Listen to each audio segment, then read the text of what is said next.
Well, hey, peepers. It's me again, Margaret. How y'all doing? I'm sitting here watching my husband out there in the field. He's weed eating down all those small trees and stuff that's coming up.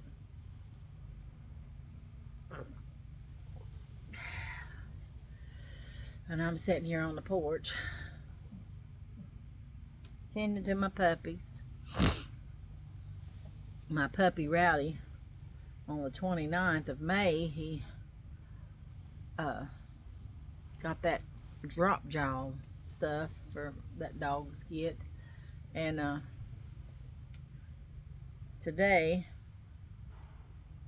I think it's the 5th day. Now he can't see. He's kind of blind. He runs into everything. So I had to put a harness on him and got a little lead on him, leash-like, so I can grab him, and if he goes to hit something, right now he's laying down. So I'm thankful for that, because I don't need him falling off the porch. And it was really hard for him to get off the bed this morning. My biggest hurdle, though, isn't his blindness or that, but it's getting him to drink water. He can't see it to go get it, and then when you put him there, he fights you. But you put food in front of him, he eats it. It takes him a little bit, but he does. But I think he thinks you're trying to do something to him when you're trying to pull him to the water. So I'm having to squirt water into his mouth, and he don't like that worth a dickens. Woo! Because he don't like nobody messing with his face.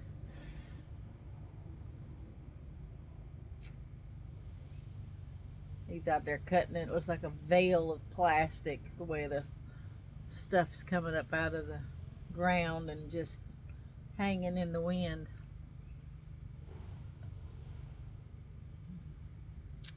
Well, I'm on here because, well, I got that inkling again, to go get my phone and share something with you. And what I'm going to share with you is, well, it's to show you something. In a way, it's to show you how you can know something and still not get it, but at the same time you got it, but you just don't apply it to your own life. There is my sister, Sandra. She used to tell me, she says, don't give nobody your bricks. You got to build your house, and they got to build theirs. And if you got all your supplies to build your house with, don't go giving them your bricks to build theirs, because then you're not going to have enough for your house. I understood that. People are always gimme, gimme, gimme, I need, and it's saddening, to me. And I tell God that, it's sad to me that I can't help everybody. I want to help everybody, and it just seems like some people, though, they just don't want to help themselves other than to your kindness. And it makes me feel bad. It makes me feel like, man, I want to give. I can't at the moment, but when I do have, I really want to give. But then you see how they do, right? It's like, I want to give. I want to help people. I want to help those I love. I want to help my neighbors. I want to help people. And, my sister used to say that all the time, and she probably still does, And I understood it, If you've got, and your house is built, and you got, then it's okay to give, where you can. But if you ain't got, if your house is built, but you don't have food on your table, and then that's where it got a little more in-depth to me when she said that. And it was like, okay, I get it. You know, each brick, each board, each nail, each thing is something in your life that if you didn't have it and you gave it away, it was going to put a void in your own life. Like food. Okay, you have a little bit of money and you give to someone else, that's great. But don't give that money if you don't have food on your table. Someone needs, you know, a ride somewhere. Okay, take them for a ride. You know, take them where they need to. But if you don't have the money for gas, do they have the money for gas? If not, then, you know, I'm sorry, but, you know, this gas has got to get me back and forth to work for my next paycheck. Do you see what I'm saying? Sometimes when people need, God has already supplied you with your need.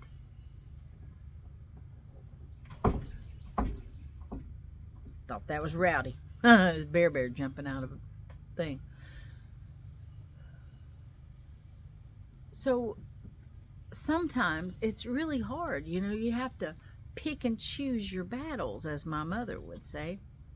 Pick and choose your battles. And if you pick a lot of battles that ain't even yours, then you're going to have a lot of anxiety. A lot of anxiety. A lot of depression. A lot of feeling chaos and confused and just over anxious about things that's not even your problem.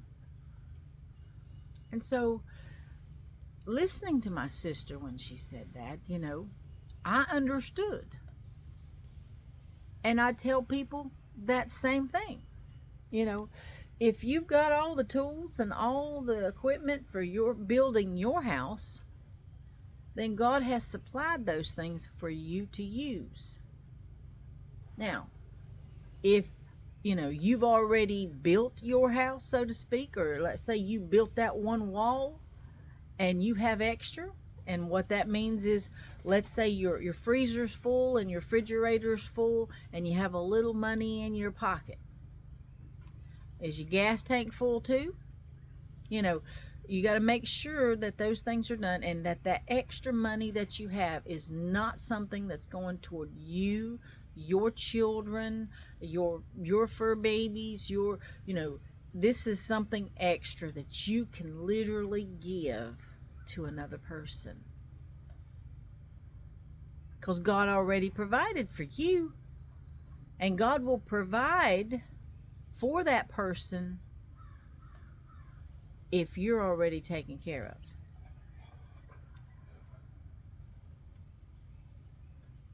Well, he done moved.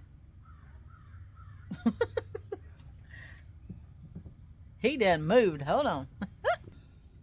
Well, I'm back. It took me a minute. Had to take the dogs for a walk. Rowdy moved from one thing to the other, and I don't want him falling off the porch. Oh. But as I was saying, my sister, you know, she would always say, you know, don't give people your supplies to build your house. You only give people supplies when you're done. When you're done building what you're building and you got left over, then you can. But don't give another person your supplies that you need to build your house.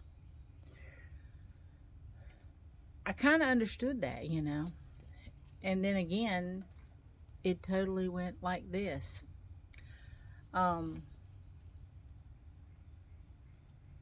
And so I would always ask God, you know, God, you know, I care about these people. I want to help them.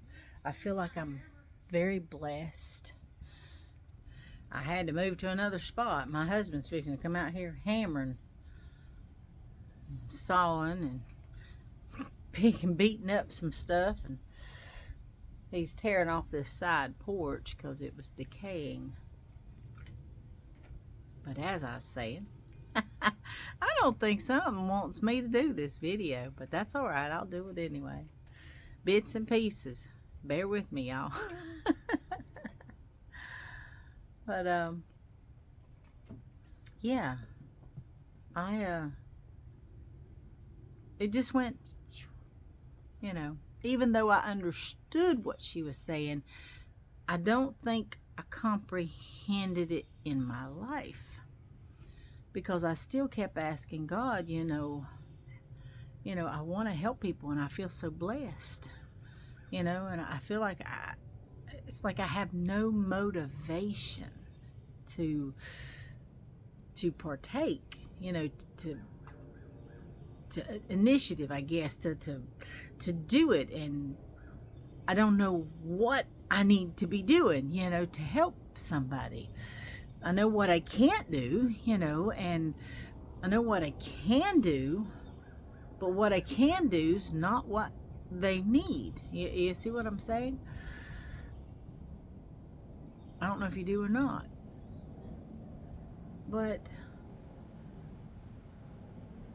so, I'm constantly asking God, what can I do? How can I help these people? There's so many people in need. There's so many people who need assistance. There's so many people. How, other than praying, what can I do? And he said, prayer is all you can do. And I'm like, disappointed, right? Just disappointed. I feel so blessed. But I know we've got bills, and I know, we're like drowning in bills, right?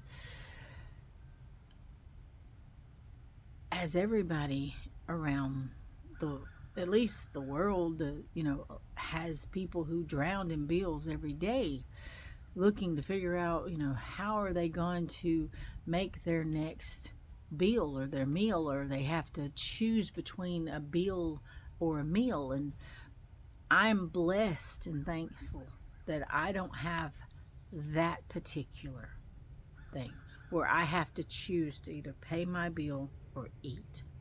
And I feel so deeply for people like that. I really do. I wish, we had the extra to do that.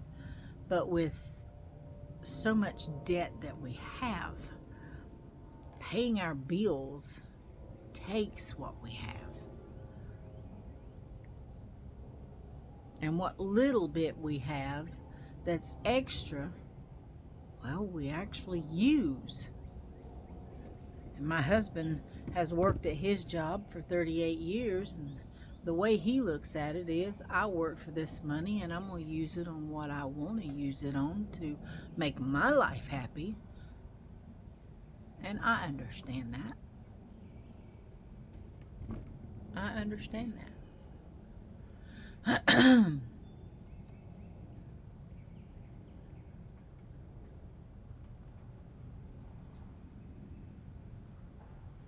So that is something that I speak to God about all the time, is, how to help people.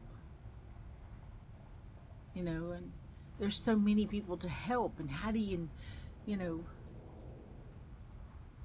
I get so overwhelmed with it.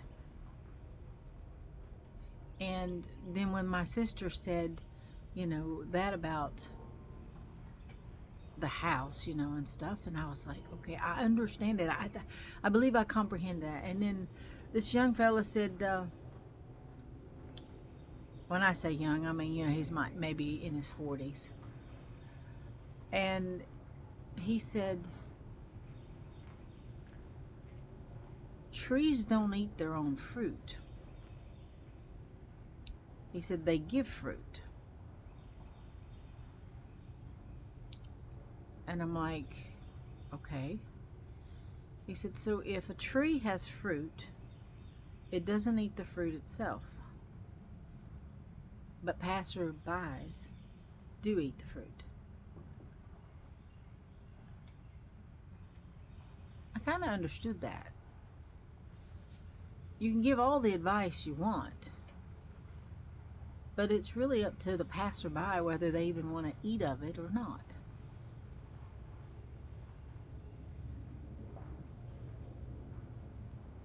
And the fruit itself, the tree doesn't eat.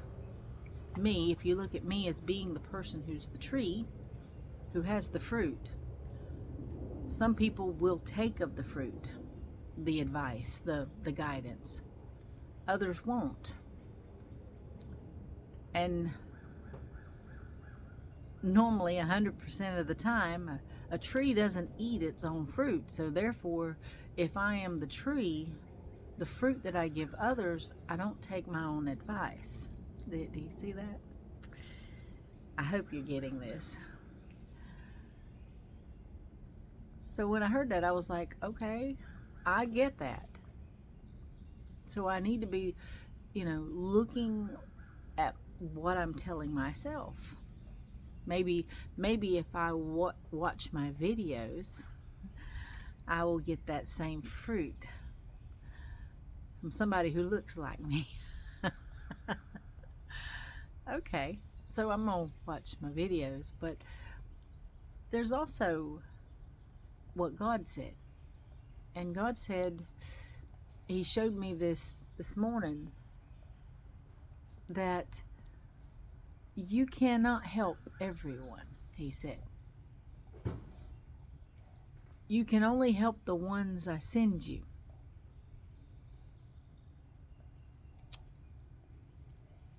And I'm like, but sometimes the one you send me is always wanting and never helping themselves. He said, that's where your decision making comes in. And I said, what do you mean?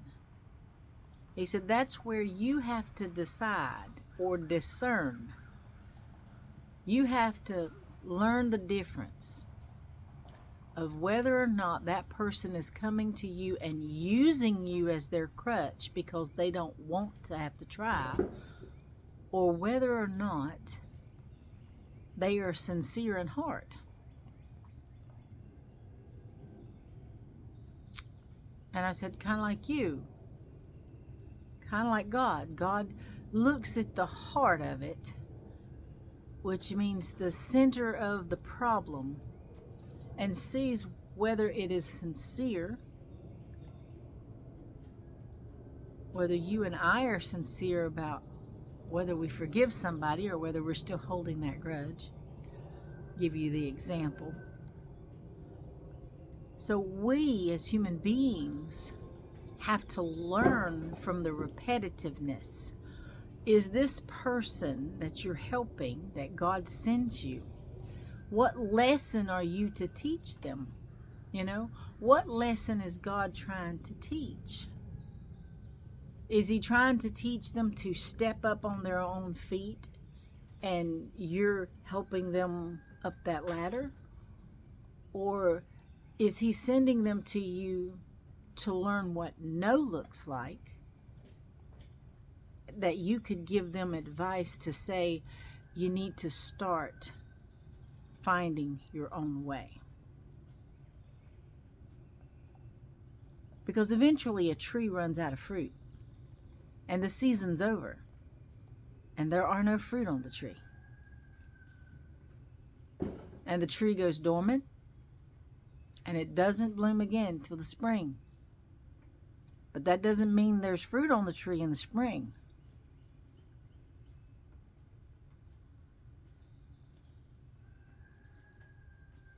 I hope you're getting this. But then God said, when your Lord came to the pond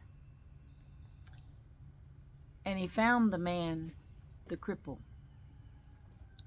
who sat there and gave excuses why he couldn't get to the water. And Jesus said, I didn't ask you about the pool. I asked you, did you want healed? You had to make a choice. He had to make a choice. Did he want to keep making excuses that he couldn't get to the pool, he couldn't do this, people standing in his way? Or did he really want healed? He had to make that choice. When you make that choice, it's there. And if you want his help, he will help you.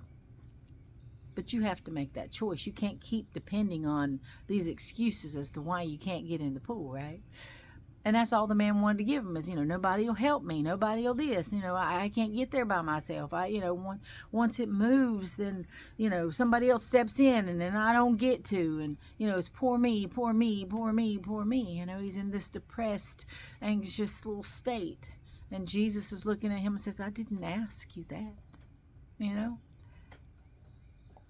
Do you want healed? Do you believe I can heal you? Do you believe I can help you? Is what he's saying. And the man's like, yes. And he said, then pick up your bed and walk. Put effort in it, Sometimes we are to be like Jesus in that moment when someone is, needing. They're either going to accept what you have and the advice that goes with it, or they're just going to keep whining and complaining and never putting any faith in it, no work, so to speak, into it by getting up and doing for themselves. So we have to discern, know the difference between who to help and who we're not supposed to help. And we can't help everybody. Because Jesus did not help everyone at that pool, the Lord said. He didn't help everyone. He helped one man. One man he went there to help. And that man could have denied him. That man could have continued to sit there and say, poor me, poor me, poor me, I can't, unless you're going to lift me up and put me in the pool. He had more faith in the world, in the pool, than he had in the Lord who was standing in front of him. What faith do you have? And so there's two lessons in that, and that's, where is your faith? What is your faith in? Do you work for what you get?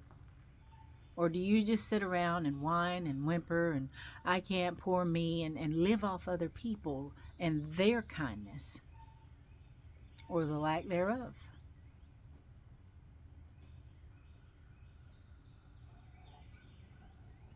Yeah. The Lord said to forgive. 7 times 70, I think it is. He didn't say nothing about the helping part. You help if your heart tells you to. You pray if you can't help at all. That's help. And God will move in their life where they allow him to move, just like the man at the pool. At first, he wasn't allowing Jesus to move. He wasn't allowing Jesus to heal. He wasn't allowing Jesus to help him up out of his situation. He was given every excuse under the sun. And then he finally stopped and focused, and he said, Jesus said, I didn't ask that. I want to know, do you believe that I can heal you? You know who I am. Do you believe I can do the things that I can do? Finally, the man realized, yeah, and did the work, so to speak. Had the faith.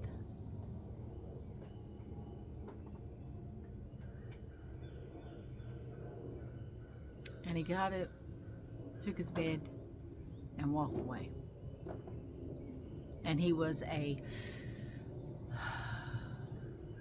vision of hope and miracle for those around him. And the people who are in those states of mind, of depression, or I can't do, or poor me, the moment they stand up and they make it, they say, I'm going forward. I'm not going to stay in this shame, this I'm going to work hard and I'm going to get out of this rut. They become this icon for those around them to say, if they can do it, I can do it. And if you let them see how you did it, then you're paving a way. And for those of us who want to help, we can only help until we can't help anymore. The fruit on the tree eventually disappears. And a person has to learn to eat somewhere else. So that's how God was explaining to me and telling me how I can't help everybody. I cannot keep helping the same person all the time when all they're doing is looking for handouts from any hand that will give it without working hard for themselves. Just living off of other people and other people's kindness.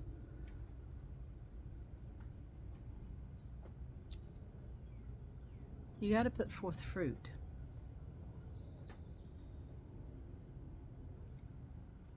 But sometimes that fruit, the season's over for that particular person.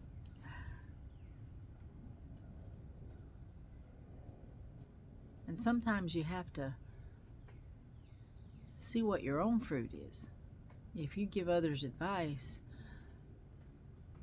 then try to remember that advice for your own life, because that's what I have to do.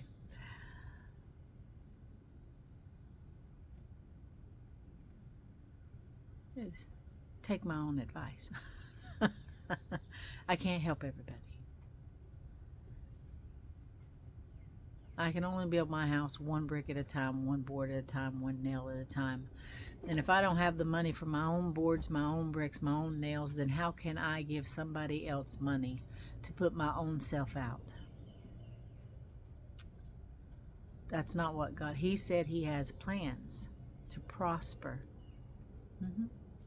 So if you are God's child, He has plans to prosper you. But if you keep giving it away when you truly need it, thinking, well, God will provide more, then you're no different than the person who's out there going, I need, I need, I need. Because God is giving you money to prosper you, that you might make more. Kind of like in the Bible where the king or the man of the shepherd of the house or whatever, he gave each person coins. Some went out and doubled those coins, and the one, he just buried it instead of, prospering and making more. He buried it underneath there. He's the one who's going, gimme, gimme, gimme, and never tallying and multiplying that money, versus someone who's getting out there and they're working and they're producing a better life for themselves and for the Lord.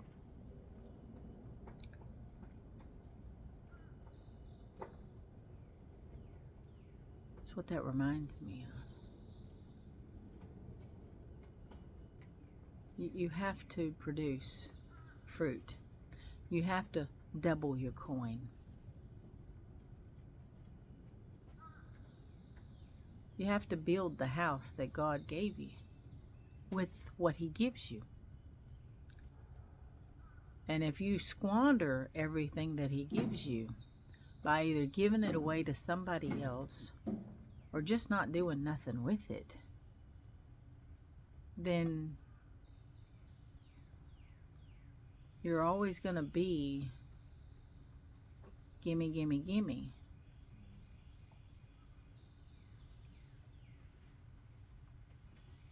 And you're always going to be that person who's giving everybody everything and you're doing without.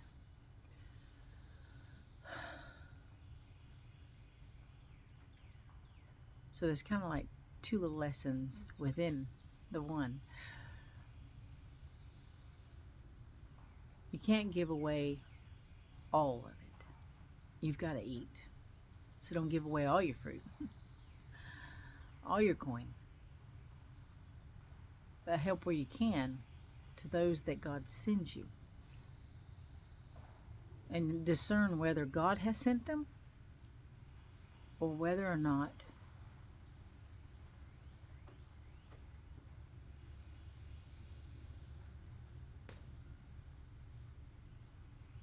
I don't like to say the words demons, but or the devil, but it's true, you know. The devil sins in sheep's clothing.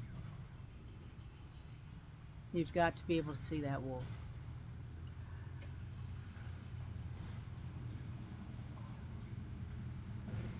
But anyway, I could keep talking.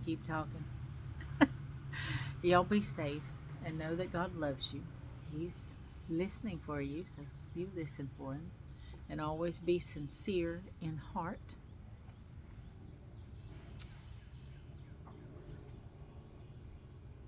And don't let people take advantage of you. But also help those you can and know the difference in which ones to help. Are you being a crutch for somebody constantly instead of letting them fall on their face and look up to God? Or are you doing like my mother said and being tough love and saying, you're going to have to show me, you're going to try. I love you. Be safe. Hope you got something out of it.